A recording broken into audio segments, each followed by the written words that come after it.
और वो जश्न मनाएं। हमारे दिमाग में, हिमाचल वासियों के दिमाग में एक सवाल कौन गया, ये जश्न किस बात?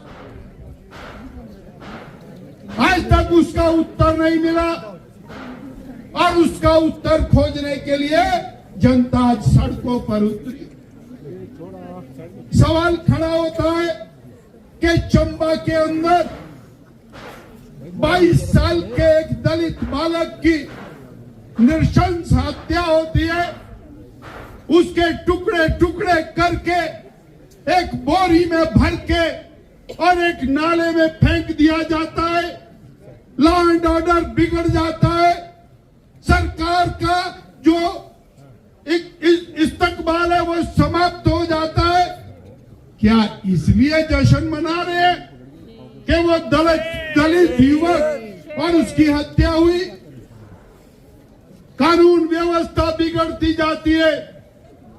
एनआईटी के अंदर वो होनहार बालक जो घरों से निकलते हैं क्वालिफिकेशन लेने के लिए और वहां नशे का अड्डा बनता है, हमारे होनहार बालकों को अपने जीवन की यह लीला समाप्त करने का एक दुखदाई अवसर होता है। क्या इस बात के लिए आज सरकार जश्न मना रही है कि मुख्यमंत्री के अपने गांव में इंजीनियरिंग के छात्रों का जीवन समाप्त हो? मुख्यमंत्री के अपने गांव में एक बहन, उसके बाल काटे जाते हैं, उसका मुंह काला किया जाता है, उसको सड़कों पर घुमाया जाता है। इस तरह की दरिंदगी हिमाचल में एक साल में होती है। इसलिए मुख्यमंत्री ने कि आपने 22.5 लाख बहनों को ठगा।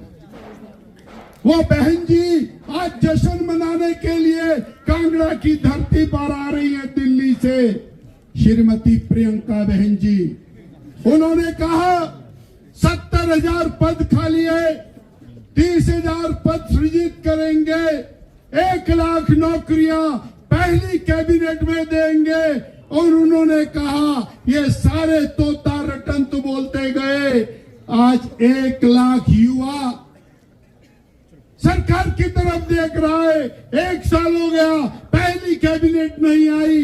जैसा भारद्वाज जी ने कहा, इन्होंने कहा ना रहेगा बांस, ना बजेगी बांसुरी, ना मक्खी बैठने के लिए नाक रहेगा, ना मक्खी बैठेगी। और इन्होंने संस्थान ही बंद कर। इस झूठी सरकार को नहीं चलेगी। आज तक के 70 साल के इतिहास में 1 साल के अंदर एक भी नौकरी ना देने वाली है सरकार।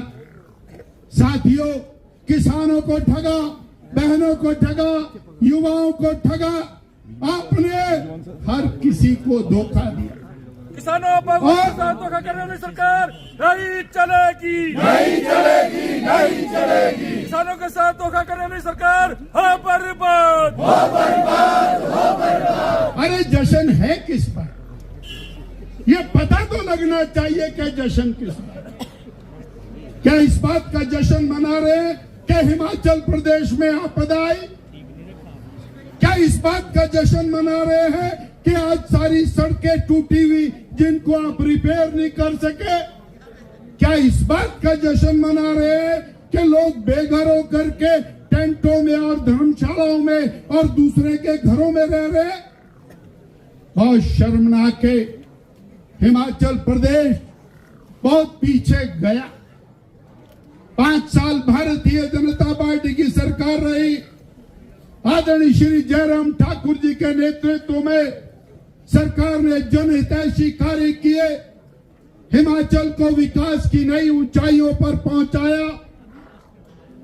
डबल इंजन की सरकार थी और आपने क्या किया? संस्थान खोले बीजेपी ने, आपने उन पर ताले लगा दिए। इसलिए आप जश्न मना रहे हैं। प्राइमरी हेल्थ सेंटर चल रहा था, मरीजों की सेवा हो रही थी, आपने ताले लगा दिए, आप जश्न मना रहे।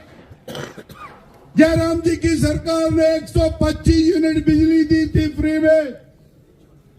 आपने कहा अरे जयराम जी कुछ नहीं, 125 यूनिट क्या होता है, हम 300 यूनिट देंगे। वो क्या होता है भाई, वो गोपौड़ शंख सुनिए ना कहानी।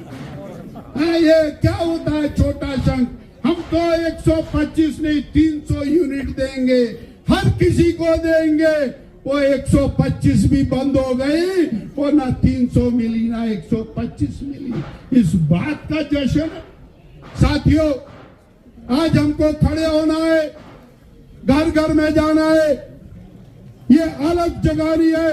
हिमाचल की सरकार निकम्मी है, हिमाचल की सरकार ने दगा दिया है, हिमाचल की सरकार ने किसानों के साथ धोखा किया है, हिमाचल की सरकार ने बेरोजगारों के साथ धोखा किया है, हिमाचल की सरकार ने बहनों के साथ धोखा किया है, हिमाचल की सरकार ने बिजली उपभोक्ताओं के साथ धोखा किया है। आपने टैक्स लगाए हैं, आपने दाम बढ़ाए हैं। जयराम जी ने 7 रुपया डीजल के रेट घटाए, आपने सारे बढ़ा दिए।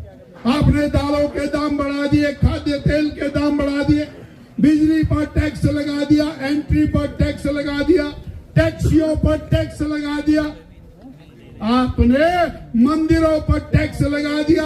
बोले हम मंदिरों का सोना भी बेच देंगे, चांदी भी बेच देंगे। अरे भगवान को भी बेचने की तैयारी कर रहे हो। साथियों, हमको सजग होना है। और ये जो आज आपने ज्वाला तैयार किया है, इस ज्वाला को घर घर में लेकर के जाना है। बस इतना